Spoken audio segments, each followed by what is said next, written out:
Good evening. क्या हाल है आप लोगों के?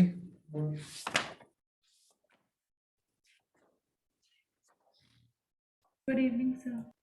Good evening. तो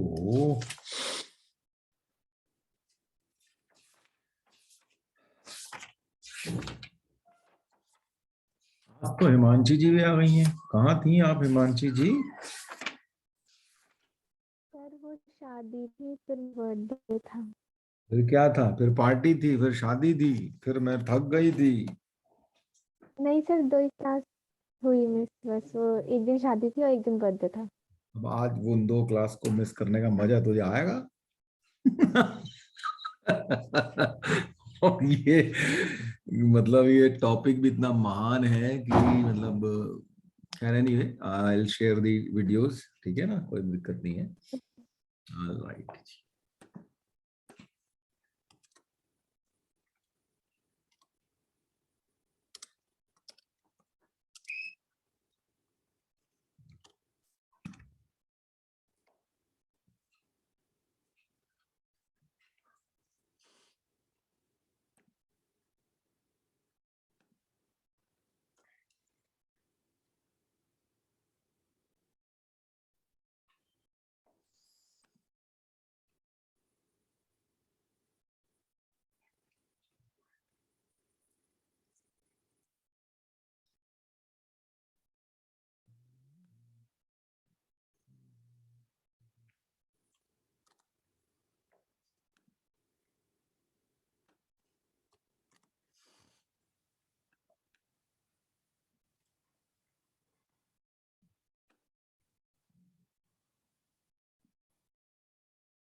शुरू करें फिर, है ना?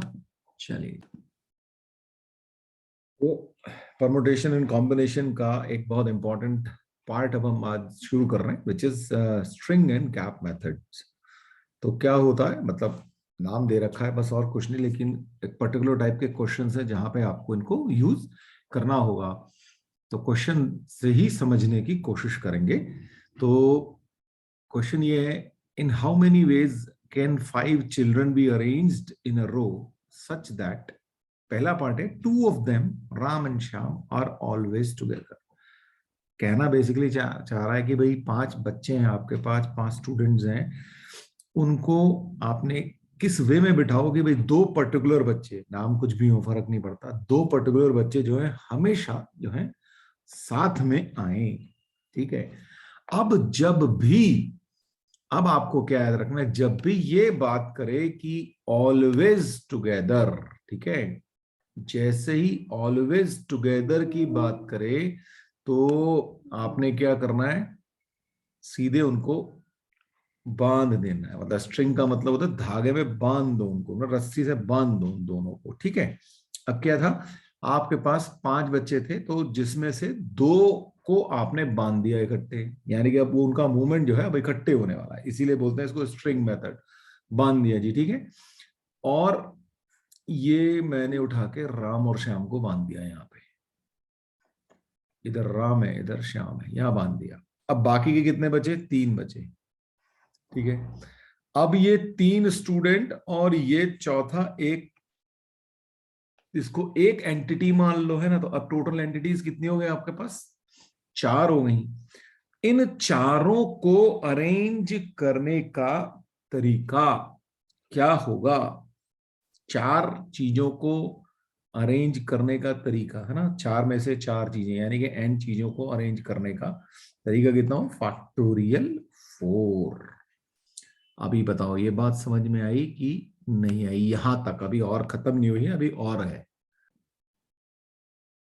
अब ये 4 चीजों को आपने अरेंज कर दिया, लेकिन अब ये जो 2 को इकट्ठे बांधा है, इनका इंटरनल अरेंजमेंट भी तो हो सकता है ना, जरूरी थोड़ी आर एस ही हो, वही एस आर भी तो हो सकता है ना।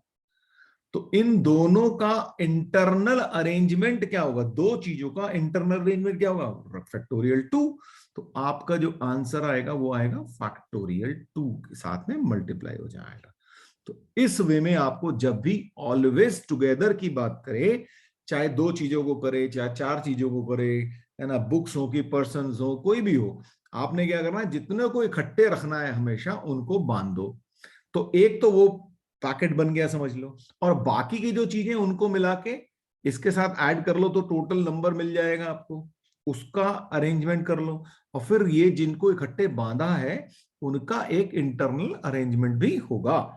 तो इस वे में आपका आंसर आएगा हमेशा। तो इनका क्या आंसर आ जाएगा, फैक्टोरियल 4, टोटल 48 हो जाएगा, है ना। ठीक है, अब सेकंड पार्ट पे आते हैं। सेकंड पार्ट कह रहा है कि two of them are never together. ठीक है, अब ये इकट्ठे नहीं होने चाहिए। अब ये क्वेश्चन बदल गया है यहाँ पे। तो अब आपको क्या करना है भाई, आप ये सोचो कि आपके पास टोटल वे, आपके पास 5 लोग हैं, उनको अरेंज करने के कितने तरीके हैं, फैक्टोरियल 5 है, अभी तक कोई कंडीशन नहीं लगी, तो 5 स्टूडेंट्स हैं, 5 बच्चे हैं, उनको आपने अरेंज करना है। टोटल कितना हो गया उसका, फैक्टोरियल 5। अब ये टोटल किसके बराबर होगा, एक दो पोजीशंस होंगी, when R and S are together,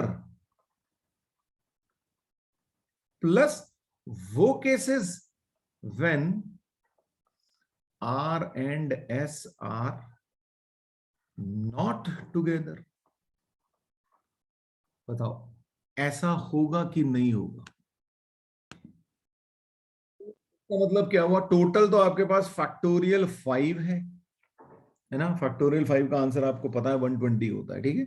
तो फैक्टोरियल 5 है, एंड वो केस जहां पे R and S are always together, वो कितना है, ये 48 है, ये अभी हमने निकाला। तो ये 48 plus when R and S are not together, तो आपको मिल गया आंसर।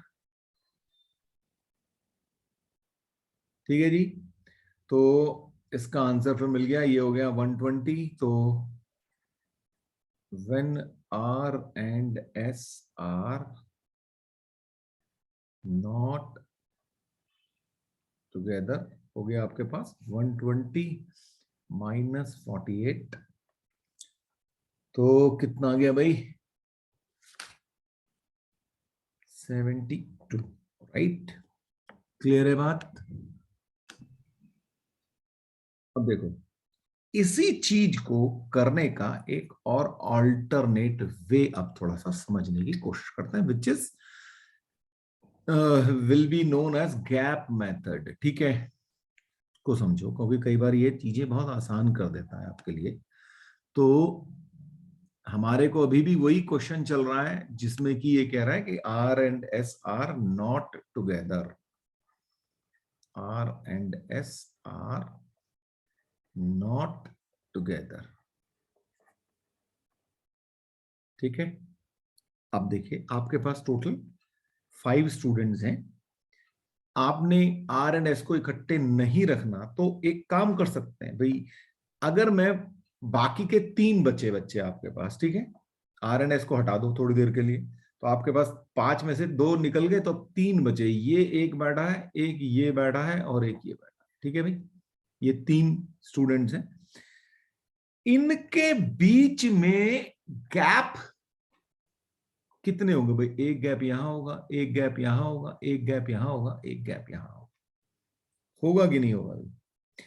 तो अगर मैं जो बाकी के बच्चे हैं उनके बीच में गैप क्रिएट कर दूं और उसके अंदर आर और एस को डाल दूं, तो वो पक्का है कि वो इकट्ठे नहीं आएंगे।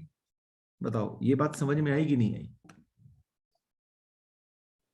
अब दोबारा से समझते हैं, हमारे पास 5 बच्चे थे, 2 ऐसे हैं जिनको इकट्ठे नहीं रखना, तो बाकी के बचे 3, उन तीनों ने एक एक्स्ट्रा गैप दिया। ऐसा हमेशा होगा, यहां पे 3 बच्चे थे तो 4 गैप मिले, 10 बच्चे होते तो 11 गैप मिलते हैं आपको, वो हमेशा ऐसा हो रहा होगा। तो यानी कि जितने रिमेनिंग होते हैं उसमें एक एक्स्ट्रा गैप आपको हमेशा मिलता है। ठीक है, तो हमारे को 4 गैप मिल गए। अब हम क्या करेंगे, तो सबसे पहले तो ये तीन है, इनका अरेंजमेंट। भाई ये आपस में ये तीन तो कहीं भी बैठ सकते हैं ना, तो कैसे मैं लिख दूंगा, आपको समझना है, ठीक है। तो अब पहले तो इन तीन का अरेंजमेंट, अब आप ये लिख लेना अपने पास कि भाई अरेंजमेंट ऑफ रिमेनिंग स्टूडेंट्स कितना हो गया भाई, रिमेनिंग तीन है उनका आपस में अरेंजमेंट फैक्टोरियल 3 हो गया। फिर आपको मिला गैप, ठीक है, 4 गैप्स। अब 4 गैप्स में 2 बच्चों को डालना है, तो इसका मतलब आपको 2 गैप्स सेलेक्ट करने पड़ेंगे। तो सिलेक्शन ऑफ गैप्स, तो 4 गैप है, कोई 2 सेलेक्ट करोगे भाई, कहां पे बिठाओगे तो सोचोगे ना। तो 4C2, क्योंकि जितने गैप उसमें से जितने बच्चे सेलेक्ट थे उनका सेलेक्ट कर लिया, तो सिलेक्शन ऑफ गैप ये आ गया 4C2। तो यहां पे क्या लिखोगे आप, सिलेक्शन ऑफ गैप्स, ठीक है। ये क्या था, अरेंजमेंट ऑफ रिमेनिंग, ठीक है। आप अच्छे से सब कुछ लिखते जाना, क्योंकि ये चीजें समझ में नहीं आएंगी बाद में, ठीक है ना। अरेंजमेंट ऑफ रिमेनिंग, रिमेनिंग कितने थे भाई, टोटल 5 थे, 2 को आपको इकट्ठे नहीं बिठाना था तो उनको साइड किया, तो रिमेनिंग हो गए 3, उनका इंटरनल अरेंजमेंट। फिर उनने जितने रिमेनिंग थे उसके एक एक्स्ट्रा गैप मिल जाता है, तो 4 गैप मिले, 4 में से 2 सेलेक्ट किए, और उन 2 गैप्स में इनको बिठाने का तरीका, भाई आपने मान लीजिए ये गैप और ये गैप सेलेक्ट किया, तो या तो आप आर और एस को यहां बिठा दोगे, या एस और आर को बिठा दोगे, यानी कि इनका अपना एक इंटरनल अरेंजमेंट भी होगा। वो हो गया फैक्टोरियल 2। तो arrangement in the gap, arrangement in the, या अरेंजमेंट ऑफ पर्सन्स लिख देते हैं, ठीक है ना। यहाँ पे ये अब आप अपने आपको ये चीज समझ में आ जानी चाहिए कि आपने क्या किया है। तो ये आपका आंसर आएगा, ये वाला, ठीक है। फिर से समझ लें, आपको गैप्स, कुछ बच्चों को साथ नहीं रखना है, नेवर टुगेदर, तो इसका मतलब आपको उन जो टोटल नंबर ऑफ स्टूडेंट्स हैं उसमें से उनको हटा दिया। फिर जो बचे हुए उनका अरेंजमेंट किया, ये वाला। फिर जितने बचे वो एक एक्स्ट्रा गैप देते हैं, तो वो हो गया। फिर उस गैप में से जितनों को रखना था वो उनका गैप का सेलेक्ट किया कि कहां से गैप में बिठाना है, और फिर उसके बाद उस गैप के अंदर भी उनका इंटरनल अरेंजमेंट हो जाएगा, तो वो उसके लिए फैक्टोरियल 2 आया। आप बताइए प्रोसेस समझ में आया कि नहीं आया। अब ये क्वेश्चन है, there are 2 works each of 3 volumes and 2 works each of 2 volumes. In how many ways can the 10 books be placed on a shelf so that the volumes of the same work are not separated?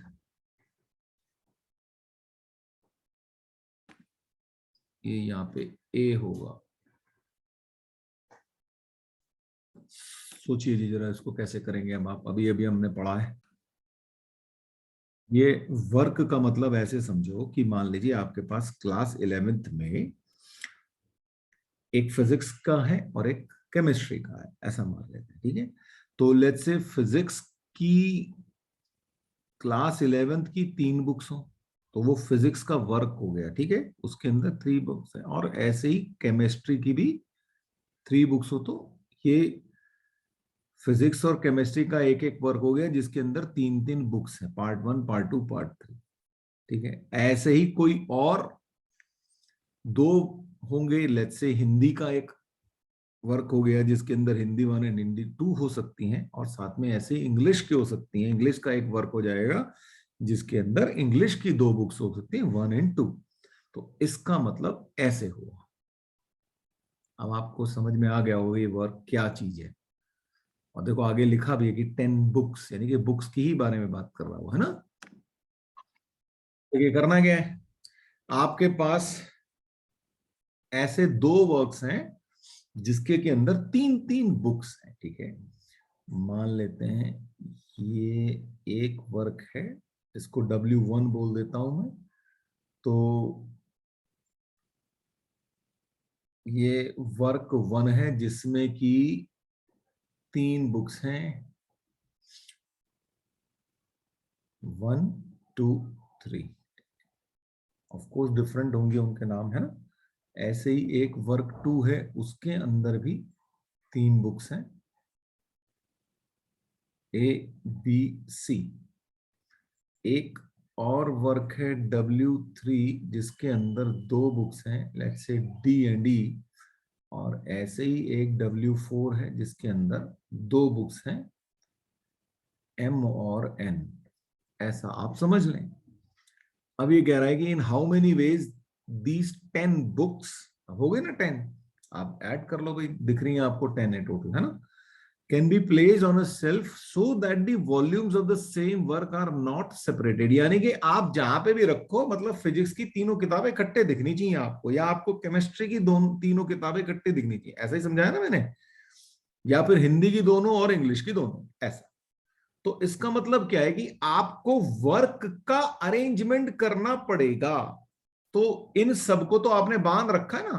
तो ये work 1 के अंदर की सारी books आपने बांध के रख ली, ऐसे ही वर्क 2 के अंदर की सारी बुक्स आपने बांध के रख ली। चारों वर्क की बुक आपस में डोरियों में बांध के रखी हुई है, तो 4 पैकेट आपके पास बने हुए हैं। तो इन चारों पैकेट का जो अरेंजमेंट होगा वो क्या होगा, फैक्टोरियल 4। और साथ साथ में अब मान लीजिए आपने एक बुक रख दी, तो उसके अंदर इन तीनों बुक्स का इंटरनल अरेंजमेंट भी हो सकता है। वो उसमें इस चीज की कोई कंडीशन नहीं है कि 1 2 3 ही लाइन में रखना, आप पहले 2 रख लो, फिर 3 रख लो, फिर 1 रख लो, या कुछ और रख लो। तो इनका हरेक का एक इंटरनल अरेंजमेंट भी हो रहा होगा। तो क्या हो रहा होगा, फैक्टोरियल 3 इससे हो रहा होगा, फैक्टोरियल 3 इससे हो रहा होगा, फैक्टोरियल 2 यहां पे हो रहा होगा, और एक फैक्टोरियल 2 यहां पे हो रहा होगा। तो ये आपका आंसर आ जाएगा। इसकी कैलकुलेशन आप कर लेंगे, कोई दिक्कत नहीं है। अब ये क्वेश्चन है, इसका आंसर आप लोगों को देना चाहिए। In how many ways 5 boys and 3 girls can be seated in a row so that no 2 girls are together. जल्दी से बताएं इसका आंसर। क्या कह रहा है, in how many ways 5 boys and 3 girls can be seated in a row.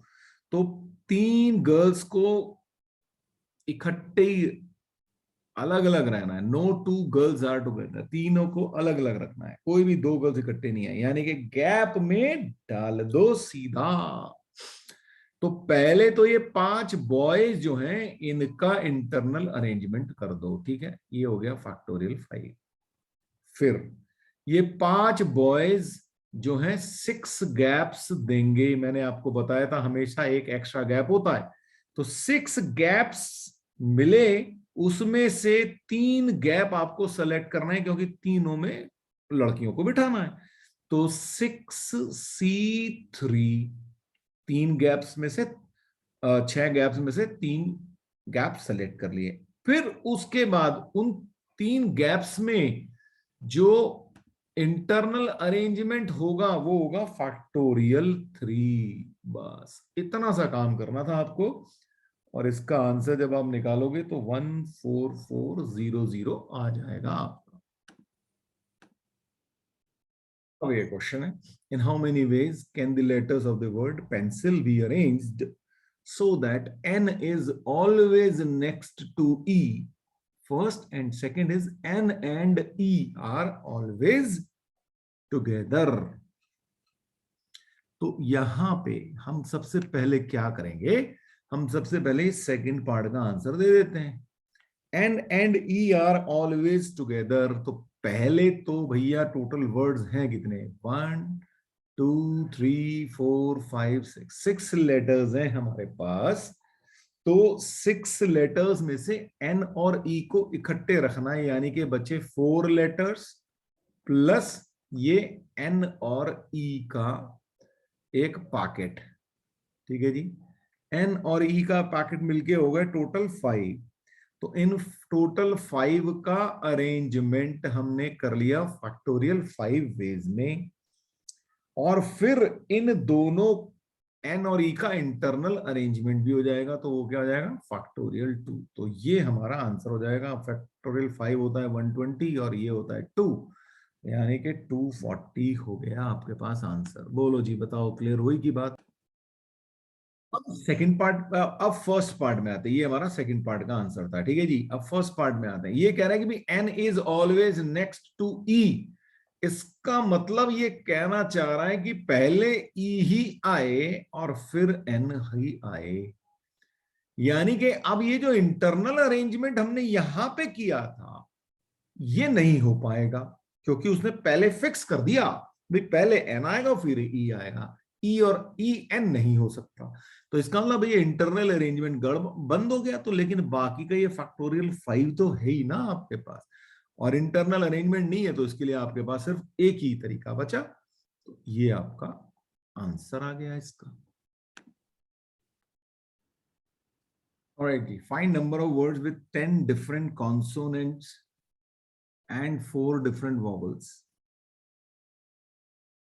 If each word has 3 consonants and 2 vowels, मतलब आपके पास 10 डिफरेंट कॉन्सोनेंट हैं और 4 वॉवल्स हैं, ठीक है। और अगर आपको 3 कॉन्सोनेंट लेने हैं और 2 वॉवल्स लेने हैं, तो आपके पास कितने वर्ड्स बनेंगे? ये हमारा फर्स्ट पार्ट है इस क्वेश्चन का, तो बताया जाए। ये क्वेश्चन बहुत अच्छे से समझिएगा, क्योंकि इसमें बहुत सारी चीजें कराऊंगा मैं, तो आपको सारे कॉन्सेप्ट जो हैं क्लियर हो जाएंगे इससे, ठीक है। तो ध्यान से करेंगे इसको।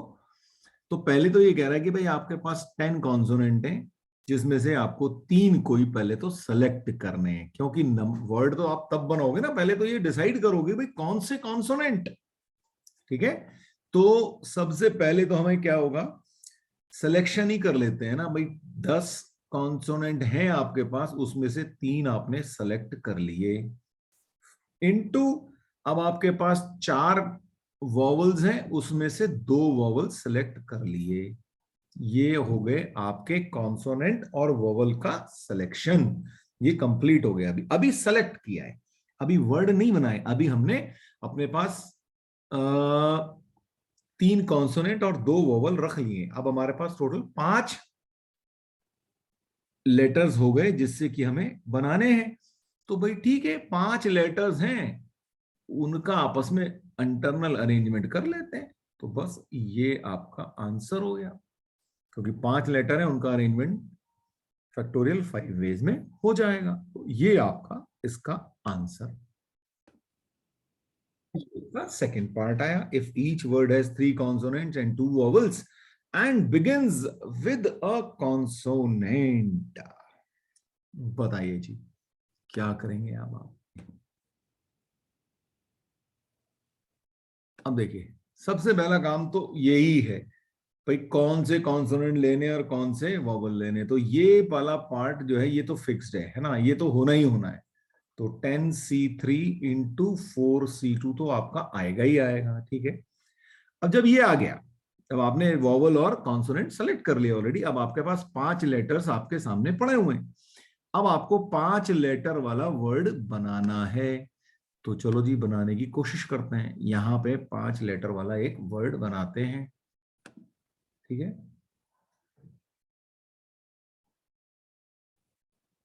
ये हमारे 5 प्लेसेस कर लिए। अब उसमें ये कह रहे हैं कि word begins with a consonant.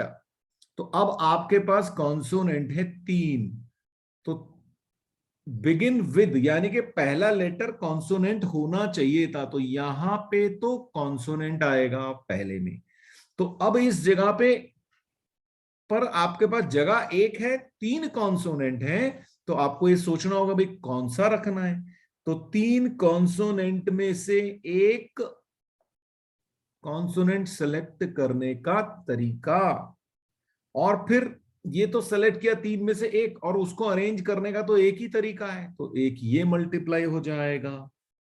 फिर अब बाकी के में कोई रिस्ट्रिक्शन नहीं है, तो एक कॉन्सोनेंट यहां पे जा चुका है, 4 प्लेसेस हैं और 4 आपके पास लेटर्स बचे हैं। तो उनका इंटरनल अरेंजमेंट क्या होगा, factorial 4।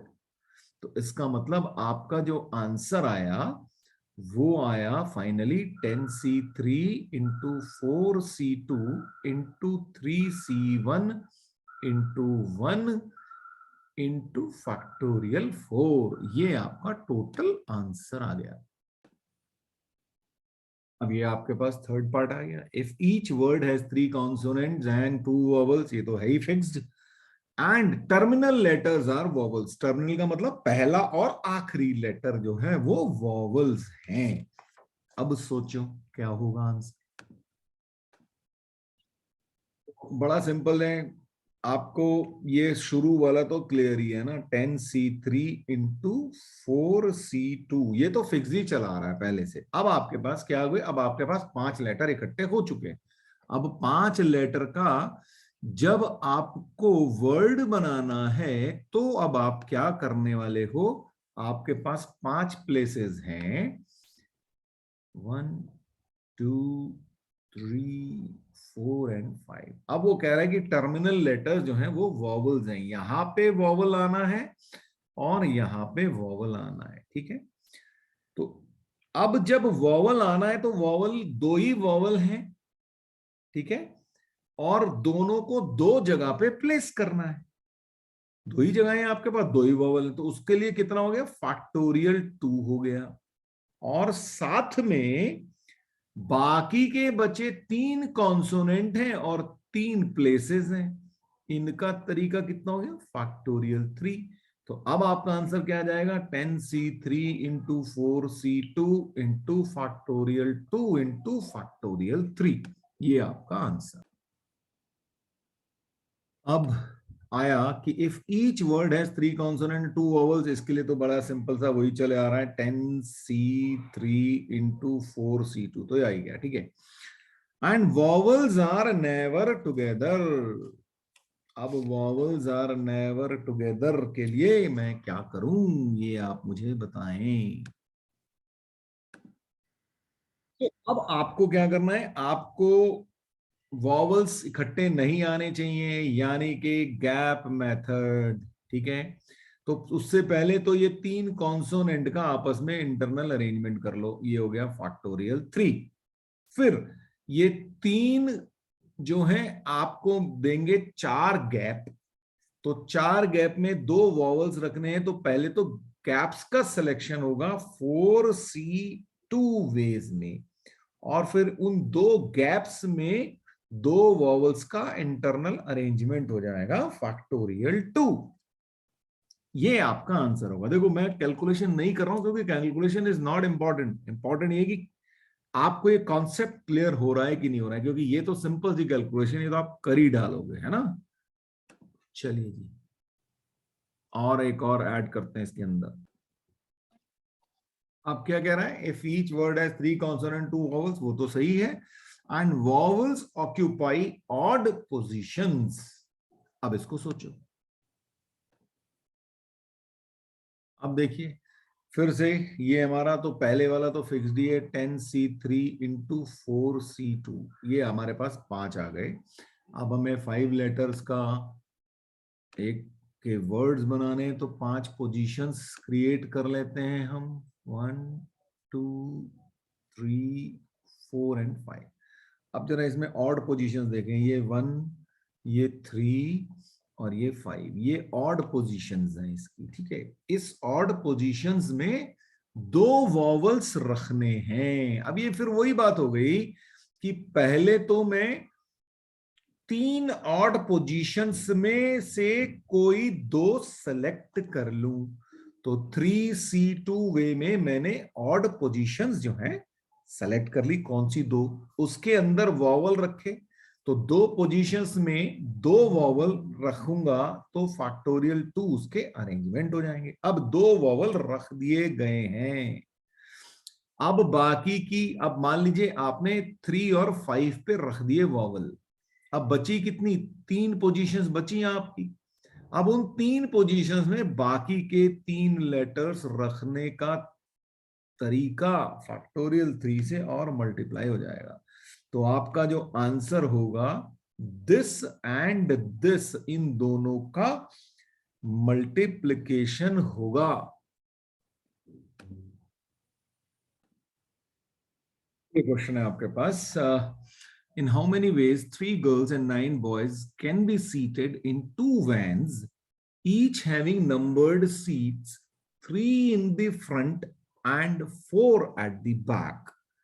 How many seating arrangements are possible if 3 girls sit together in a back row on adjacent seats? Question पढ़ो एक बार, फिर से सोचो क्या कर सकते हो, फिर डिस्कस करेंगे, है ना। ये 3 in the front end 4 at the back का मतलब ये हो गया कि आपके पास एक वैन है, ठीक है। वैन है ना, वैन क्या बनाओ, कैसे बना देता हूँ, चलो ये आपकी एक वैन है, ठीक है।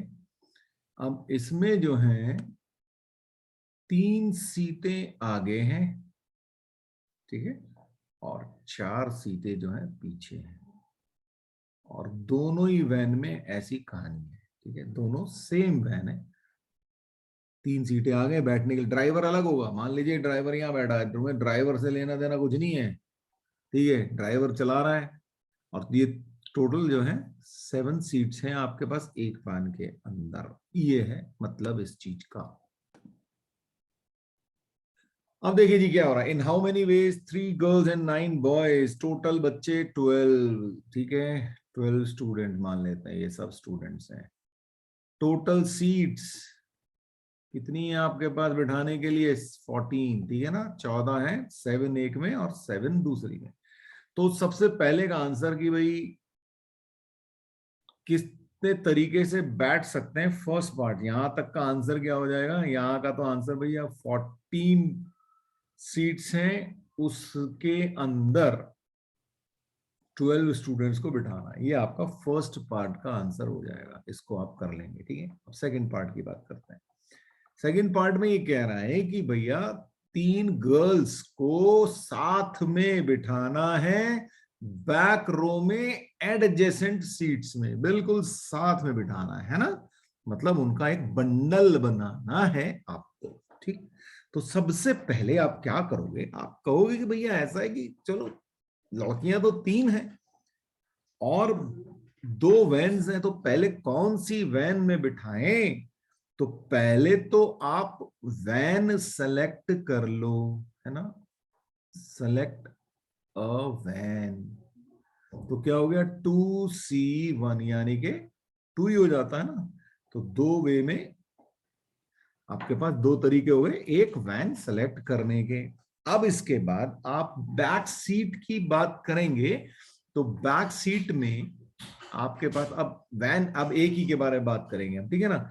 ये 4 सीट्स हैं जहां पे आपको 3 लड़कियों को बिठाना है, तो 3 लड़कियां को बन गया एक पैकेट, बची एक सीट, ठीक है ना। मान लीजिए इन 3 का एक पैकेट बना लिया मैंने, ठीक है, ये 3 लड़कियां यहां बैठ गए, तो एक सीट बची, तो यानी कि उनका अरेंजमेंट कितना हो जाएगा, ये एक पैकेट और एक ये, तो फैक्टोरियल 2 वेज में तो ये इनका अरेंजमेंट हो गया, ठीक है। फिर गर्ल्स का इंटरनल अरेंजमेंट भी होगा, तो ये इन तीनों का अरेंजमेंट हो गया, ठीक है। इसके बाद ये गर्ल्स गई बैठ, ठीक है। अब ये पहले, सबसे पहले क्या कर रहा हूं मैं, ये 2 वैन सेलेक्ट करिए, मैं यहां पे लिख रहा हूं, देखो ये वैन सेलेक्ट करी, ये वैन है, ठीक है। ये गर्ल्स का इंटरनल अरेंजमेंट है, ये गर्ल्स इंटरनल अरेंजमेंट, और ये क्या है, गर्ल्स कैसे बैठेंगी, गर्ल और बाकी का अरेंजमेंट है, ठीक है। ये चलो लिख लेना आप अपने पास। और अब क्या हुआ, ये गर्ल्स बैठ गई, अब बाकी क्या बचा, आपके पास 4 सीटें यहां पे खाली हैं, ठीक है, 3 और 1, 4 सीटें यहां पे खाली हैं और 7 वहां खाली हैं। तो टोटल 11 जो बाकी की सीटें हैं उसमें बच्चे कितने बिठाने हैं, 9 बिठाने, क्योंकि 3 गर्ल्स तो बिठा चुके हैं आप। तो उनका 11P9 वेज में आप उनको बिठा देंगे तो ये आपका आंसर होगा। क्वेश्चन ये है, in Morse telegraphy there are 4 arms and each arm is capable of taking 5 distinct positions including position of rest. How many different signals can be transmitted? कहना क्या चाह रहा है, कहना भाई ये मोर्स टेलीग्राफी है मान लीजिए, तो वहां पे आप डिफरेंट डिफरेंट सिग्नल्स भेजते थे। तो क्या हो रहा है, वहां पे 5 डिफरेंट आर्म्स है, तो 5 डिफरेंट सिग्नल्स हर एक आर्म भेज सकती है। उसमें से बस एक ऐसा है कि जो रेस्ट वाली पोजीशन है। अब जरा इसको समझने की कोशिश करते हैं। मान लेते हैं ये आपकी 5 आर्म्स हैं और हर एक जो है 5 पोजीशन ले सकती है, ठीक है। मान लेते हैं कि 0 1 2 3 4, ठीक है, ये 4 पोजीशन ये लेगा। ऐसे 0 1 2 3 4, 0 1 2 3 4 और 0 1 2 3 4 और 0 1 2 3 4, हर एक जो है 5 पोजीशंस ले सकता है। ये आर्म या तो 0 पे रुक जाएगी या 1 पे रुक जाएगी या 2 पे रुक जाएगी, ऐसी सेकंड आर्म जो है किसी और पे नंबर पे रुक जाएगी, तो एक यूनिक नंबर जो है जनरेट हो जाएगा, ठीक है। तो अब आप सोचो कि आप टोटल सिग्नल कितने दे सकते हो। बस इसमें क्या है, जो 0 वाली है ये रेस्ट है, ठीक है, 0 जो डिनोट करता है रेस्ट पोजीशन को डिनोट करता है। पर ऐसा है कि एक आर्म 0 पे हो, दूसरी 1 पे हो, दूसरी कहीं और हो, तो भी आपका सिग्नल तो बनेगा ना। भले ही 4 आर्म 0 पे हो, एक कोई और नंबर पे हो, तो भी आपका सिग्नल जो है बनेगा, ठीक है। बस सिग्नल कब नहीं बनेगा कि जब पांचों की पांचों ही 0 वाली पोजीशन पे ना आ जाएं। अगर वो आ गई सबकी सब 0 पे, तो फिर कोई सिग्नल जनरेट नहीं होगा। इसका मतलब ये हुआ। तो अब आप सोचो कि आपके पास हर आर्म के पास 5 ऑप्शन है, तो 5 इससे अलग बन सकते हैं, 5 दूसरे से बन सकते हैं, 5 तीसरे से, 5 इससे और 5 इससे, ठीक है। तो टोटल 5 टू द पावर आपके पास 4 आर्म्स है। तो एक्चुअली मैंने एक ज्यादा लिख दिया भाई, सॉरी, और मैंने बना भी दिए ज्यादा, सॉरी सॉरी, एक आर्म नहीं है भाई, ठीक है। या तो मैं इसको क्वेश्चन को चेंज कर दूं, चलो 5 आर्म्स लिख देता हूं, ठीक है। ये 5 आर्म्स है, मैंने बना भी 5 ही दिए, ठीक है। तो 5 टू दी पावर 5 आर्म्स जो है, 5 टू दी पावर 5 सिग्नल जो है जनरेट हो जाएंगे। लेकिन उसमें से एक सिग्नल जो है वो कैसा होगा कि जब सब की सब 0 पे होंगी, और वो एक ही यूनिक कंडीशन होगी कि सब के सब 0 पे हैं, तो इसका मतलब वो सब की सब रेस्ट पे, तो वहां पे कोई सिग्नल जनरेट नहीं हो रहा होगा। तो टोटल सिग्नल्स जो हैं वो कितने हो जाएंगे, 5 टू दी पावर 5 माइनस 1, बस ये आपका आंसर हो जाएगा। आई एम श्योर आज आपको ये स्ट्रिंग मेथड, गैप मेथड, ये सब समझ में आ गए होंगे, क्योंकि ये आ गए तो बहुत ही आसानी से आप कर पाएंगे। नेक्स्ट टाइम हम ग्रुप फॉर्मेशन पे बात करेंगे, तो please be there, do not miss any of these lectures, क्योंकि पी एंड सी बहुत परेशान करती है मोस्ट ऑफ द स्टूडेंट्स को।